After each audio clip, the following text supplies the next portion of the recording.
consacré la gratuité, mais l'article 43 n'a jamais été activé. Il faut la gratuité la gratuité soit effective. Nous avons expliqué pourquoi avant il n'y avait pas de l'enseignement primaire, pourquoi aujourd'hui il y a gratuité, quels sont les avantages de la gratuité.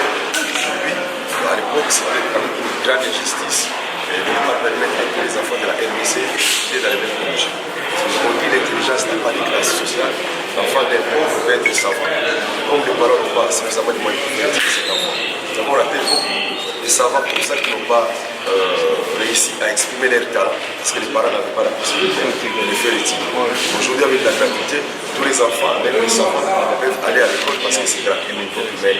Et nous avons estimé que cette gratuité devra s'étendre même au niveau secondaire et universitaire parce qu'à l'époque, ce système a fonctionné. Et même au niveau universitaire, les étudiants recevaient la bourse d'études. À ce moment-là, nous avons demandé qu'il faudrait accorder un second mandat au président de la République, Félix Antoine Tshisekedi. Cette fois-là, en ne commettant pas les finances, il connaît des députés qui ne sont pas de son obédience.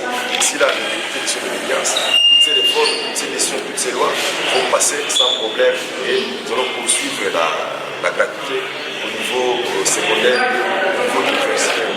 Avec la gratuité, les parents peuvent réaliser des économies. Parce que l'argent qui est consacré au paiement des frais scolaires, aujourd'hui cet argent peut être alloué à autre chose. Donc, les parents peuvent construire une maison, les parents peuvent permettre à tous les enfants d'aller à l'école. Parce qu'à l'époque, il fallait parfois faire le choix entre les grands frères et les petits frères qui doivent aller à l'école. Maintenant, avec les économies réalisées avec la gratuité primaire, les parents peuvent faire étudier beaucoup d'enfants au même moment. Donc voilà, il y a des choses que nous pouvons développer ici à cette concerne la gratuité. C'est pourquoi nous disons félicitations au président de la République. Nous demandons aux Congolais de continuer à lui faire confiance et lui accorder un second mandat pour poursuivre les bonnes idées qu'il a. Voilà. Et ce qui est important, la couverture santé universelle ne prend pas seulement en charge les accouchements, mais depuis le début de la grossesse, c'est-à-dire les semaines, c'est que le moment appelle les semaines jusqu'à l'accouchement, et l'enfant qui naît, il aura droit aux soins gratuits jusqu'à son premier mois. Ça mérite vraiment des applaudissements.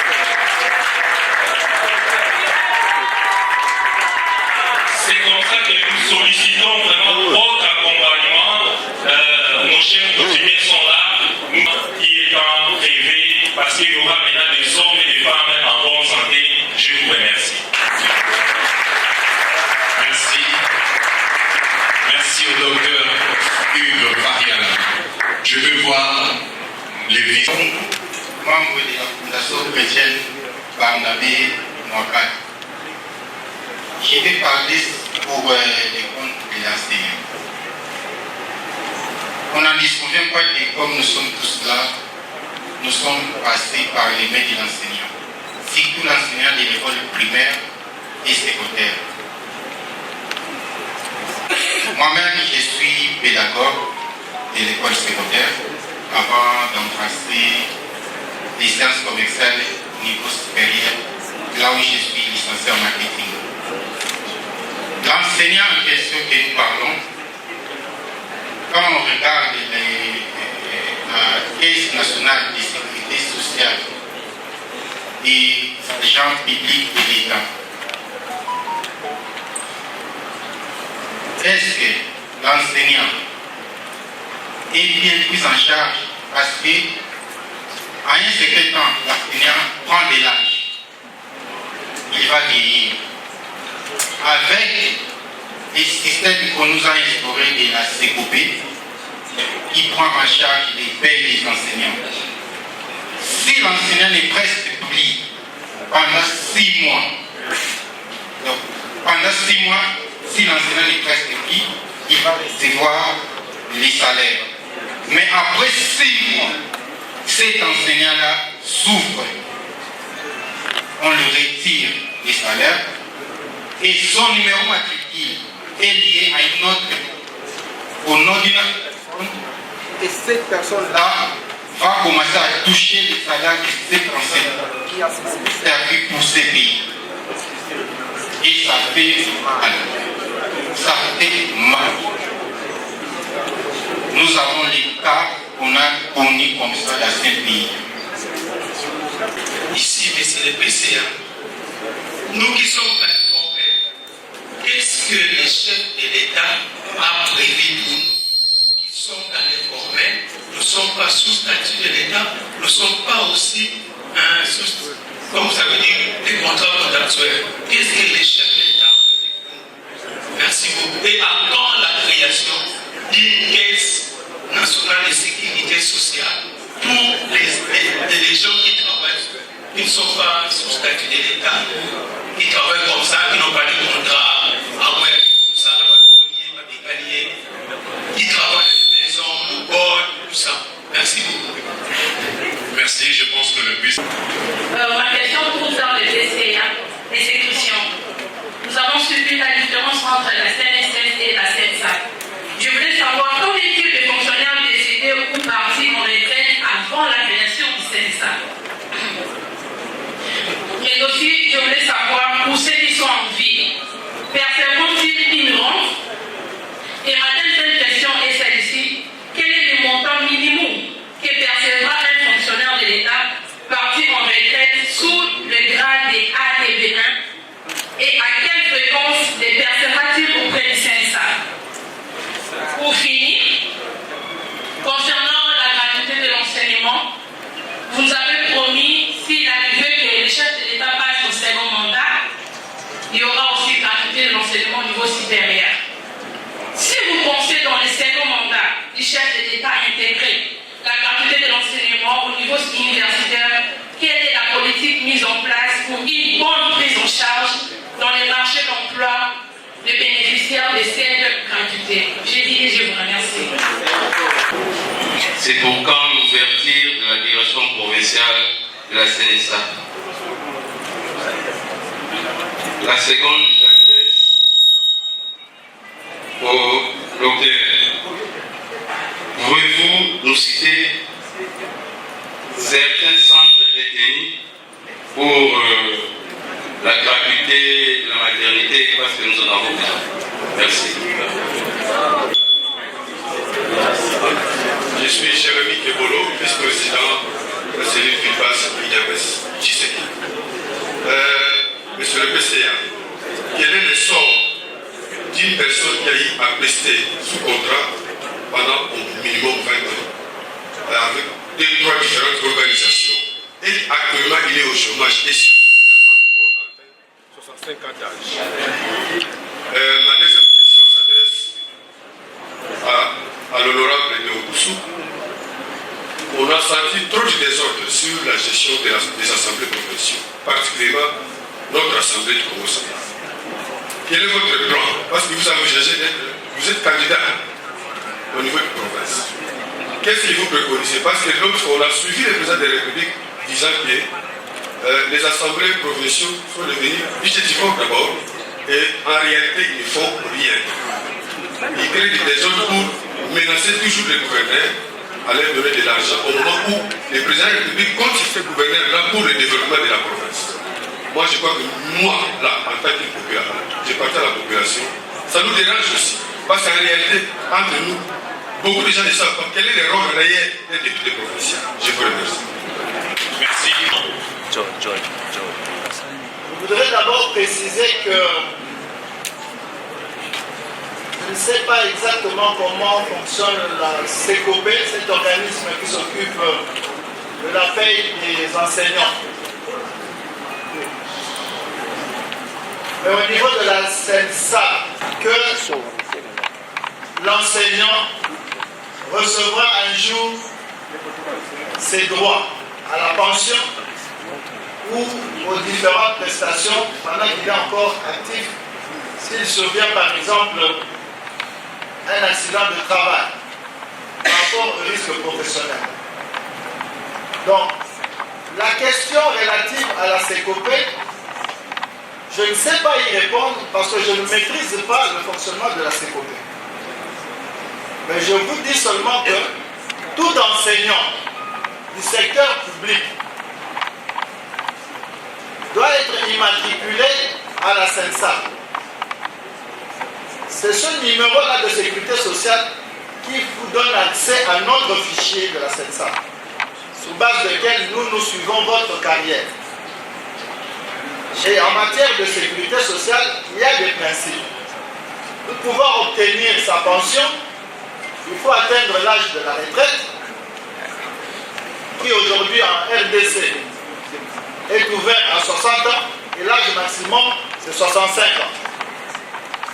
Deuxième condition, il faut avoir cotisé pendant 15 ans pour avoir la pension viagère. Si vous avez cotisé moins de 15 ans, vous aurez ce qu'on appelle l'allocation unique. Bon, il y a des études qui se font pour voir s'il est possible de proposer des allocations proportionnelles, c'est-à-dire une pension pour celui qui a cotisé 5 ans, une pension pour celui qui a cotisé 10 ans, et une pension pleine pour celui qui a 15 ans de carrière. Voilà un peu ce que je peux dire sur cette question-là. Donc, je ne sais pas entrer dans ces coupés. Je vous dis seulement que nous gérons les pensions en fonction de notre propre fichier, c'est-à-dire chaque travailleur, chaque enseignant du secteur public sera immatriculé et le processus est en cours. La deuxième question qui nous a été posée, c'est celle du camarade Eric Manianga. Je vous dis en passant que c'est mon collègue taximan, parce que je suis membre de l'association Mopila. J'ai été taximan dans ma vie et je suis resté membre de l'association jusqu'à ce jour. Alors, Mopila, ce sont des indépendants. Et les indépendants dépendent de la CNSS. Je crois que les experts de la CNSS sont là. Ils vont vous dire comment on procède. Chaque association joue le rôle d'employeur pour ses membres. Ok? Et elle vient déclarer, après s'être convenue avec ses membres, une hauteur de rémunération sur base de laquelle les cotisations seront versées chaque mois pour chaque taximan, pour ceux qui possèdent le prix. Donc c'est en fonction de ça que peut être organisée votre pension et les risques professionnels. Parce que généralement, pour cette catégorie-là, ce sont les deux prestations qui sont en fait. Donc il n'y a pas de problème. Vous allez tranquille, la CNSS est là pour les membres de mon pays. Vous pouvez voir le directeur Oussiki là, qui est là. La deuxième, on a dit après la René vous dira comment on peut procéder. Et ils sont nombreux, ils disent ça, je les salue d'ailleurs, les autres collègues. La troisième question qui nous a été adressée, c'est celle de Mme Christelle Tungisa. Tungisa. Excusez-moi d'avoir massacré votre nom. Qu'est-ce qu'il advient pour les fonctionnaires qui ont pris la retraite avant la CENSA ou qui sont décédés avant la naissance de la CENSA? Quand la CENSA est née en 2015, il y a eu ce qu'on appelle dans le jargon de la sécurité sociale l'opération de basculement. Ok? Tous ceux qui étaient en retraite déjà, ils ont été basculés vers le système contributif. On les a repris. Et ceux qui étaient décédés avant, on a pris des éléments dans leur dossier administratif pour récupérer les veuves qui remplissent les conditions, ainsi que les orphelins qui sont encore en âge de scolarité. Parce qu'un orphelin qui n'est plus en âge de scolarité, on ne peut plus le prendre en charge à la caisse. Alors en principe, pour cela, l'État congolais doit racheter les carrières, parce que le système organisé par la CENSA est contributif.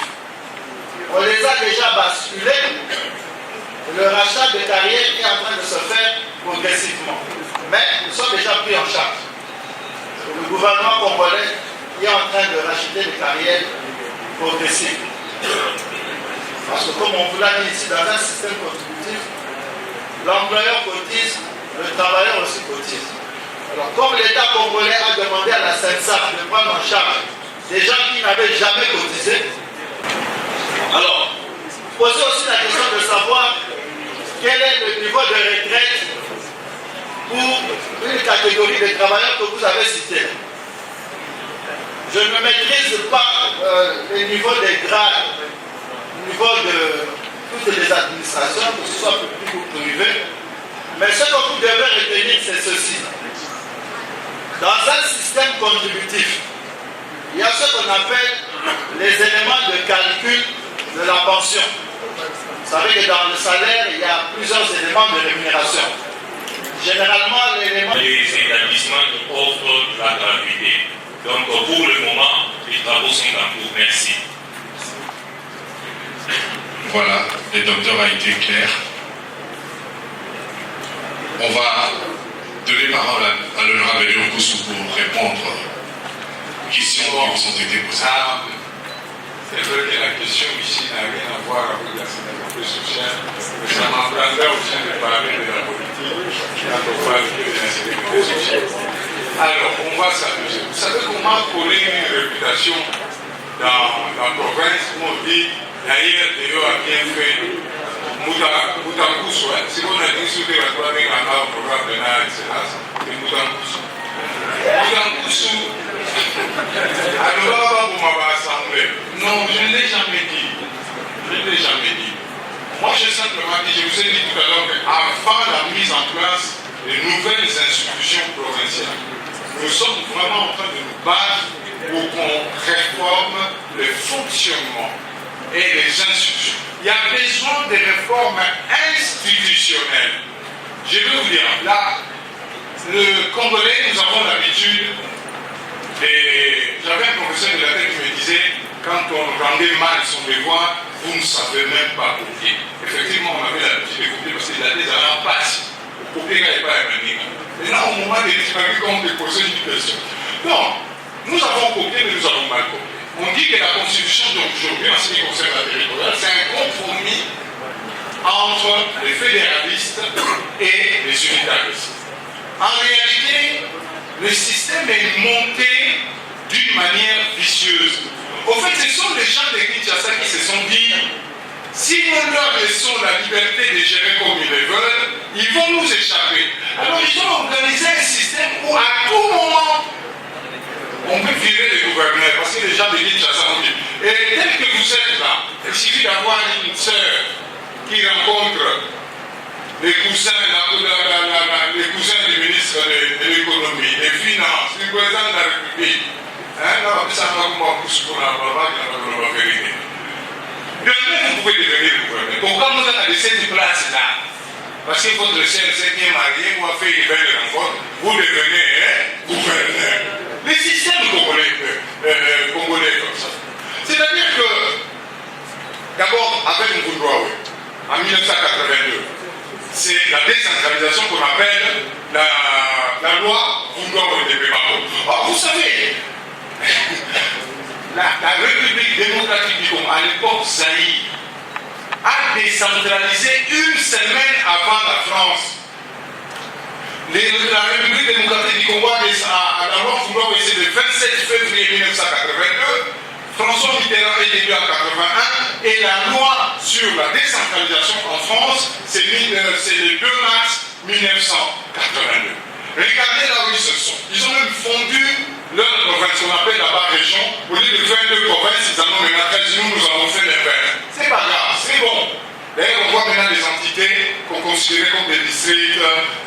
En tout cas, il y a un essor, il y a des gens qui prennent en charge leur entité pour la développer. Mais le problème, c'est quoi? C'est que là-bas, on respecte les textes, et chez nous, on ne respecte pas les textes. Ce n'est pas du fait du régime d'aujourd'hui. Vous verrez dans notre Constitution, article 175, la retenue, 40% des retenues à la source des recettes à caractère national. Et quand vous prenez les 10% qui vont dans la caisse de péréquation, donc vous avez 50% qui vont rester, qui vont aller en faveur des provinces. Parce que ça se portera à 50%. Bon, ça, le dépassement, ouais. Vous voyez, à l'époque de Moutassa, ça dit tout, moi, je parle en regardant le chef coutumier, nous avions 10%. Donc, chaque vendredi, on a fait pendant au compte, on a secrétaire de la banque centrale. Moutafouka avait 30%. D'ailleurs, Abdelard me disait, viens, vous avez tellement un bon moment, il y a 0%. Vous comprenez? Donc, on a dit, pourquoi on ne donne pas 40%? Nous aurions nos 40% ici, et je vous dis par rapport au budget 2022, parce que j'ai vraiment étudié la question. Vous prenez une promotion de Kassai-Oriental. Aujourd'hui, le Kassai-Oriental, toutes ressources confondues, elles n'ont même pas 500 000 $ par mois. Mais comment d'avoir un Kassai, toutes ressources confondues, les Congo central auraient seulement, là je parle de 10%, les Congo central auraient 3 millions de $. Si on considère nos 10% par mois, des revenus à la source. Le Kassai-Oriental, c'est 900 millions. 900 000 plutôt, 900 000 $, les Congo central 3 millions. On les a pas. Aujourd'hui, on a une recherche de 829 millions de francs congolais. Dieu merci, chez nous, ça vient quand même. Il y a des provinces qui ont que 150 millions, ça ne vient pas. Vous avez la province du Nord ou Bangladesh où, avant là, il n'a pas le droit de démissionner avec des PCR à test à péréquation. Ça a 22 000 $. Donc, vous allez, il y a combien de sommes à la province, à la province, à la province, 42 millions plutôt de francs congolais, 21 000 $, quand le dollar était encore à 2 000 francs. Province, il y a nous, mais pas une guadeloupe des armes, il n'y a pas une réponse à un bout de son dirigé. Vous voyez comment nos provinces sont affaiblies. Alors, ils organisent ça, les gens disent ça comment? Bon, on soit du son, bâtir Moutou, bâtir Pompé, bâtir Moutou, bâtir Pompé, banane à la terre, moi j'ai dormi. Non seulement dans la phase où je suis nommé, mais même quand j'ai été élu. Il y a beaucoup de gens qui ont dormi, un petit peu dans la pété, au Loa.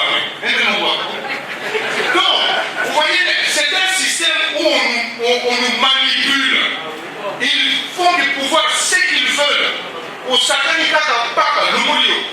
Alors, nous disons ceci. D'abord, la première réforme de l'administration pétrolière. Nous allons en conférence. L'Assemblée provinciale ne devra plus s'appeler Assemblée provinciale ou le Conseil provincial. On dit tout ça dans le système à l'époque, au Kabouli Assemblée, au Kabouli gouvernement provincial. Qu'est-ce qui se passe? Le gouverneur est élu forcément en corrompant. Ce n'est pas un combat, forcément en corrompant. Même là, quand on est en 2012, ils savent déjà qu'ils morts.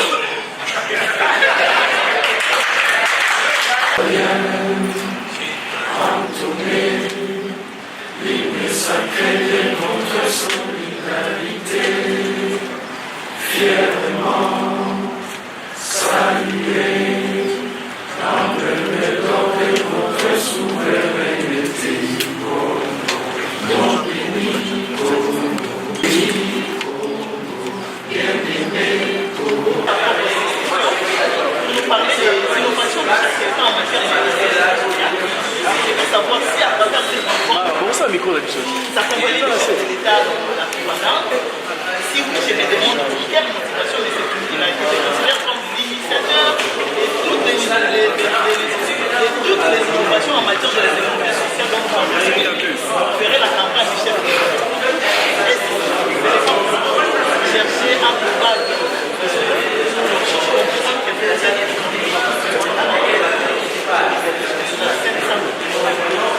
Je ne suis pas chasseur de poste. Je suis un chercheur, mais aussi un militant. Donc, toutes ces casquettes, on réfléchit. Toutes ces casquettes ont observé les actions du chef de l'État. C'est évident.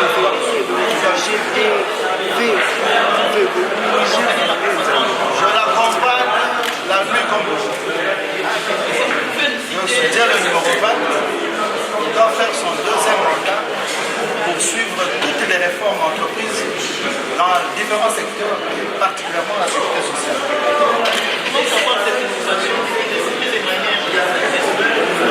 Je ne saurais pas les citer toutes parce qu'il me faudra des journées entières. Mais à titre purement indicatif, je peux m'avoir cité quelques-unes.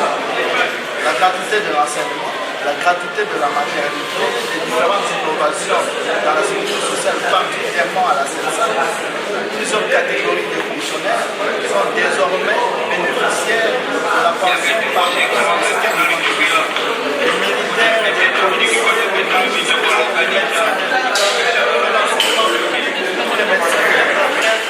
Ce qu'il est en train de faire, jamais nous ne pouvons faire ça. Le prochain rendez-vous, c'est à Banzamou la semaine prochaine.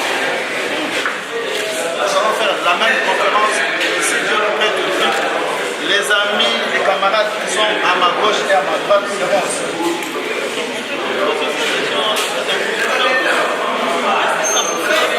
J'attends de parler du renouvellement de la classe politique. En tant que candidat, les Anglais, vous avez parlé à l'ensemble de l'affaiblissement et de la manipulation des provinces. Qu'est-ce que ça vous fait d'attendre de parler du renouvellement de la classe politique?